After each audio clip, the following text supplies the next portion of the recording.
11:18, ya estamos de regreso aquí en Expediente Punto Cero, conversarlo con Carlos Guzmán, investigador del fenómeno OVNI, director del CIFEAC y, si no me equivoco, uno de los investigadores que tiene la biblioteca más grande del tema OVNI, ¿no? Bueno, yo te agradezco mucho tus palabras, Adrián, eso de investigador, ¿no? Porque siempre aquí en México, para cualquier presentación de algún otro compañero dice el investigador, ¿no? Entonces, bueno, creo que para mí ese título, más que nada yo me considero como un estudioso del tema. Así es que, bueno, agradezco tus palabras y tus conceptos, ¿no? Y bueno, sí, en cuanto a la biblioteca, pues por ahí tengo una buena cantidad de libros, pero pues esta cantidad de libros no se hizo de la noche a la mañana, porque yo me empecé a interesar en este tema desde que tenía prácticamente 10 años. Entonces, mira, han pasado ya, pero ya algunas décadas, y bueno, por eso es que tengo esa cantidad de libros, porque aparte en mis viajes a Estados Unidos o otra parte del mundo, lo único que compro son libros. Así es que por eso es que tengo una buena cantidad, ¿no? Perfecto. Y desde luego la gente va a decir de repente, ¿y ya los leyó todos? No, pero sí sé lo que tengo y sí sé qué temática tiene cada libro, y en un momento determinado, si por ejemplo por ahí hay algún aspecto de que se vio en una tormenta un rayo que era redondo, bueno, pues son los famosos rayos bola. Así es. Entonces así... la consulta la tienes exactamente a la mano, ¿no? Para averiguar, saber, conocer de qué estamos hablando. Perfecto. Ahorita, retomando un poco el tema de los duendes, esta analogía que tú hacías con la parte histórica... Bueno, más bien la estoy tomando de Jacques Vallée. De Jacques Vallée. La analogía que hacías también con los antecedentes de tiempo y espacio. Aquí en México, ¿cuáles han sido los casos que más te han impactado de duendes? Mira, hay muchísimos, hay muchísimos. En el libro que referí anteriormente, Tras las huellas de los duendes de México, ahí hay 2 capítulos que yo narro de aquellas personas, amigos, familiares, en donde me cuentan su experiencia. Y hay unas historias muy bellas en realidad, ¿no? Porque la gente luego pregunta, bueno, ¿y los duendes son malos o son buenos? Como todo, hay de los dos. Pero esas historias que yo tengo, la mayoría son muy bonitas. Me voy a referir a una de ellas que me llegó por una compañera de trabajo y que yo relato en el segundo libro, no en el libro que escribí sobre duendes, que es Duendes, Aluches y Chaneques. Y esa historia es de una pequeña la historia ocurrió hace muchísimos años aquí en la Ciudad de México, y ocurre en la calzada Miramontes. La calzada Miramontes, bueno, ahorita está pues totalmente urbanizada, pero yo me recuerdo que en alguna ocasión que por ahí mi padre me llevó a Xochimilco, no estaba todavía habitada. Todo lo que es la calzada Miramontes, de donde termina Villa Cuapa hacia el entronque a Xochimilco, no había casas, eran milpas las que había. Paulatinamente, bueno, con el transcurso de los años se fue urbanizando, se fue poblando, y me cuenta esta persona, esta chica, que sus padres se cambiaron a esa parte, a esa área de la ciudad, y compraron una casa, y era la última casita, y ahí empezaban las milpas, los maizales. Y me cuenta lo siguiente, que de repente en su casa empezaron a desaparecer las cosas, pero a aparecer nuevamente, no se perdían para siempre. En ese relato y en esa historia que cuento en mi segundo libro, se perdieron los anteojos de la abuelita. Y todo el mundo, el papá, la mamá, la persona esta que me cuenta y otra hermana, que andaba buscando los lentes de la abuelita. ¿Y dónde están los lentes de la abuelita? En una casa de planta baja, planta alta, subían, bajaban, en fin, en todos los rincones de la casa. Y de repente los lentes de la abuelita aparecen a la mitad del pasillo. Y Dicen, no puede ser. Por ahí pasaron todos. Y como ese objeto, de repente se perdían otros y aparecían. Hasta que llegaron a la conclusión, no, aquí hay algo raro. Algunas amistades dicen, es que tienes un duende en tu casa. Cuando la chica hacía una reunión por su cumpleaños o por alguna cosa, pues invitaba a sus compañeros. Estoy hablando, y esta historia me la narró cuando ella era básicamente en una etapa de niña adolescente, y hacía sus reuniones, sus fiestas, y cuando ella iba a traer refrescos o alguna otra cosa, y regresaba a las salas donde estaban todos sus amigos, le decían, oye, qué bonito perrito blanco tienes. Yo no tengo ningún perrito blanco, pero si acaba de pasar. Y eso ocurrió 1 y 2 y 3 veces y otras más. Y dice, es el duende. Porque también se dice que los duendes tienen el poder mágico de transformarse en algo distinto a lo que puede ser, en este caso, pues un pequeñín, un ser parecido al ser humano. La historia continúa. Y en aquel entonces tuvo un viaje a Estados Unidos. Como recordarás, algunas marcas de algunos chocolates no las teníamos antes aquí en México. Y yo mismo, ¿no? Me acuerdo que a alguien que iba a Estados Unidos le encargaba yo de esos chocolates. Oye, tráeme una bolsita de esos chocolates. Bueno, pues esta chica va a Estados Unidos, compra 3, 4 bolsas, regresa a México. En la maleta que ella viajó, deja esas 3 bolsitas y mete la maleta debajo de su cama. Cuando llegan sus primos y amistades, pues le repartes de esos chocolates tan apreciados antes, ahora ya los tenemos aquí. Y de repente un día vienen una visita y dice, pues les voy a dar chocolates de los que traje. Saca la maleta debajo de su cama y encuentra una gran cantidad de chocolates, pero en la pura envoltura. Y ella se sorprende y entonces va y le reclama a la hermana, oye, ¿te comiste demasiados chocolates? No, yo no te los tomé. Va y le dice a la mamá, le reclama a la mamá, no, yo tampoco te tomé nada.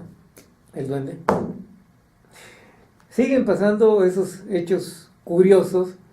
La chica crece, empieza con sus primeras citas con chicos, y en una ocasión ella entra al baño, se baña, pone toda su ropa muy coqueta en la cama, sale del baño y entonces su ropa no la encuentra.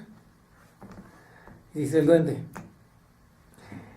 y le dice fuerte, me voy a meter al baño. Cuando salga, quiero que esté mi ropa de nuevo, donde yo la había puesto.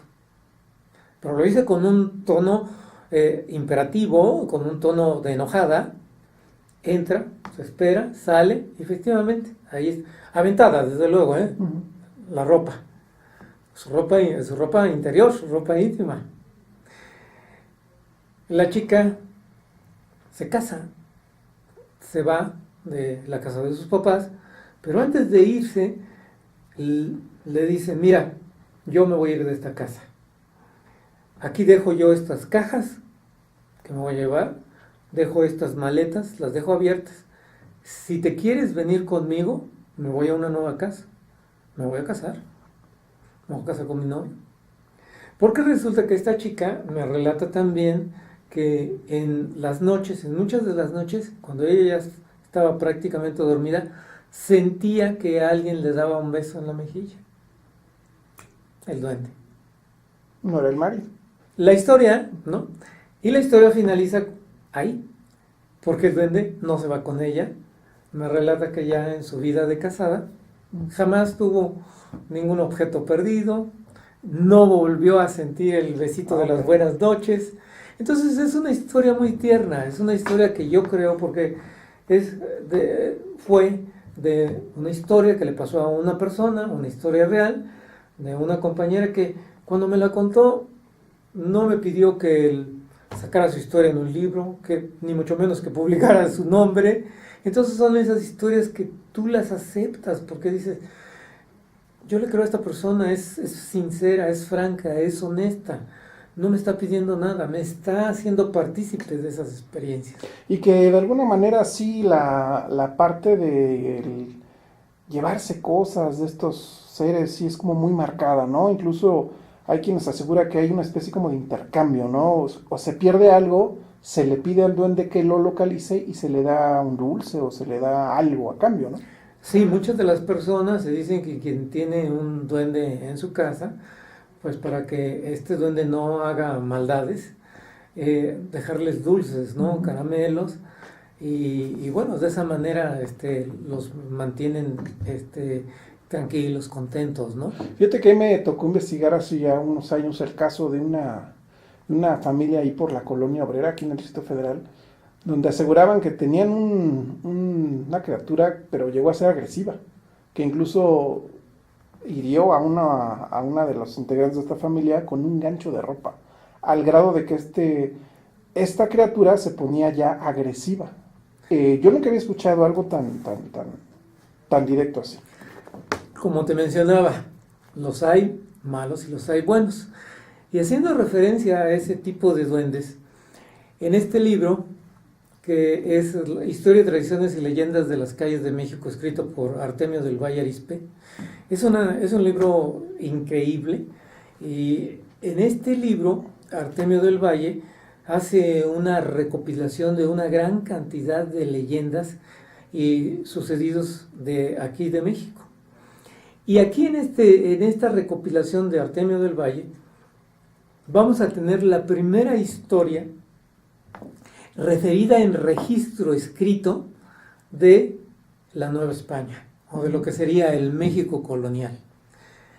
Y la historia que refiere aquí Artemio del Valle es precisamente la de un duende maloso, la de un duende que una dama no la deja en paz, le hace miles de diabluras, le quita el pañuelo, se le mete debajo del vestido, la rasguña. Está referido aquí en esta historia. Y la única manera de cómo esta dama se libra del duende es yendo a la iglesia de Santo Domingo. Interesante. Seguimos platicando ahorita, Carlitos. 11:31, vamos a un corte, regresamos. Hay mucho que platicar aquí en Expediente.0. Estamos con Carlos Guzmán, investigador del fenómeno OVNI y temas paranormales, director del CIFEAC. Hoy el tema aquí, los duendes, 5518-7760, y estamos a través de Facebook. Vale. 11:33, ya estamos de regreso en Expediente.0, platicando con Carlos Guzmán, investigador OVNI del tema paranormal y director del CIFEAC. Carlos, te manda a saludar Darío Franco, que te manda un saludo y muchísimas gracias, Darío, muy gentil. Nos comentabas, Carlos, que bueno, el tema de los duendes, tanto hostiles y amigables, etcétera, no es algo nuevo, es algo que se venía dando desde hace, no sé, cientos de años. En México, sin duda, hay una tendencia sostenida de hablar de este tipo de entidades. Los estados que más se caracterizan por tener estos avistamientos de estas criaturas, ¿cuáles son? Muy interesante, Adrián, tu pregunta. Las mayores referencias que tenemos son las que corresponderían a la parte del centro de la República Mexicana y sobre todo del sureste. Y aquí vamos a tener una clasificación diferente, porque resulta que las personas que ven a este tipo de seres en Veracruz son distintos de los seres que ven en Yucatán, en Mérida, en Quintana Roo. Las personas que ven a este tipo de seres en Chiapas son distintos. Y explico la morfología, y me refiero a morfología porque paso a contestar tu pregunta, pero quiero yo hacer referencia que tenemos una gran cantidad de libros escritos por antropólogos en donde hacen referencia a este tipo de historias. Desde luego que los antropólogos no van a aceptar la existencia de los duendes, pero los citan en sus libros. Los citan, ¿por qué? Porque son parte de la cultura de nuestros pueblos antepasados, y los citan porque son parte de una cosmovisión, dependiendo de que si son, no sé, los lacandones en Chiapas, o quizás que si son los tarascos de Michoacán, etcétera, ¿no? Entonces, ellos, y aquí quiero citar a una antropóloga que hace una cita textual de estos seres. La antropóloga se llama Laura Elena Romero López, y su libro lo publica el INAH. Y ella escribió en un libro que tituló Cosmovisión, Cuerpo y Enfermedad, publicado por el Instituto Nacional de Antropología e Historia. Y contesto a tu pregunta, perdón, salté para pasar nuevamente acá. En la descripción de los seres que tenemos nosotros en el estado de Veracruz, y que se conocen, que ahí los conocen como cheneques, chaneques, los describen, la mayoría de las gentes que los ve, como pequeños seres, esto es de 70 centímetros, pero viejitos, con pues la cara arrugada. Son muy distintos a los aluches que son descritos en el área maya, y que esos aluches los describen como niños entre 4 y 5 años y desnudos. Y son muy distintos también a los seres que observan de los testimonios que hay en el estado de Chiapas. En el estado de Chiapas los describen como, les dicen, monillos. Y esos monillos son exactamente la descripción como un monito peludo, negro. Entonces, como puedes ver, cada una de esas regiones de nuestro país son conocidos con un nombre determinado, desde luego por los orígenes mismos de las lenguas que existieron ahí, exacto, autóctonas de ahí, pero también obedecen a una morfología distinta. Y aquí quiero yo hacer referencia y volver a la cita de esta antropóloga, porque para mí, cada vez que yo encuentro un libro escrito por un antropólogo y que empieza a mencionar este tipo de seres, que desde luego son muy cuidadosos, ¿verdad? Porque los antropólogos no dicen los duendes, ¿no? Sino dicen seres antropomorfos. Entonces, bueno, pues el ser antropomorfo puede ser de muy diversas maneras, puede ser seres inclusive que no existen, ¿no? Pero bueno, estamos hablando de seres que sí existen. Y en este caso, esta antropóloga nos hace referencia en su libro que ella clasifica a estos seres desde 3 puntos de vista. Uno dice, se refiere a que son personajes, son seres que están en los montes y que son cuidadores de esa área, de esa región. Otros los refieren como criaturas, pero esas criaturas son precisamente esos duendes a los que nos referimos, o los malosos, o los buenos, o los encantadores, digamos. Y otra clasificación que ella da son a esos tipos de espectro, a esos tipos de fantasmas. Y habla la antropóloga sobre el mal aire, sobre el mal de ojo. Entonces, es una situación que los antropólogos están conscientes de esa situación de existencia real. Claro que nunca van a aceptar esa existencia real, ¿no? Hay por ahí una historia que yo precisamente hago mención en este libro, y que se refiere a lo que aconteció en el aeropuerto de Cancún.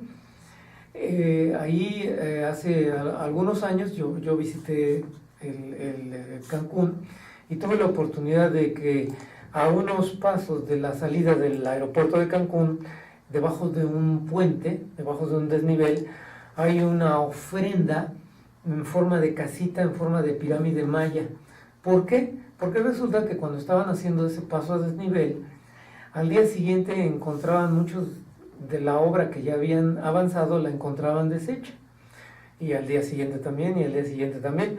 Hasta que los lugareños les dijeron a los ingenieros, es que no pidieron permiso. Porque hay que recordar, Adrián, que para que uno no tenga esos contratiempos, debe de pedir permiso de entrar, debe de hacer algún rito que dejar los lugareños, pequeña ofrenda. exactamente, que los lugareños le recomienden.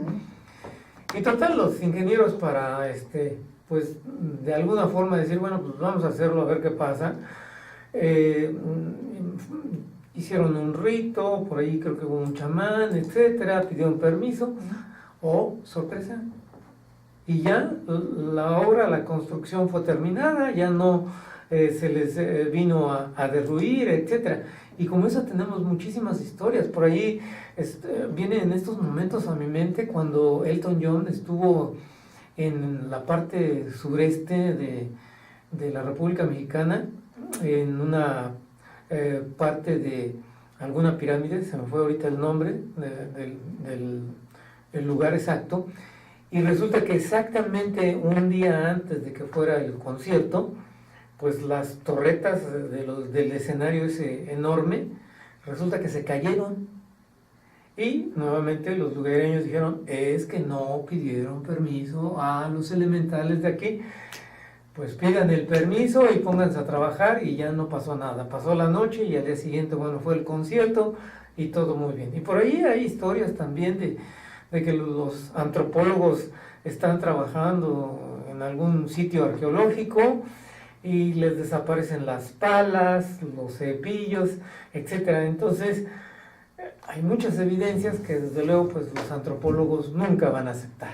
Pero que finalmente es parte de la forma de cómo las personas integran, ¿no?, la modernidad, o integran este tipo de construcciones, pero que sabe la gente, lugareños de ahí, que algo está pasando, ¿no? Y que los lugareños saben que sí existen. Y que viven con ellos día a día, ¿no? Y que tienen que tenerles cierto respeto porque son los primeros dueños de ahí, de ese lugar. El hombre, nosotros llegamos mucho después a invadir esos lugares.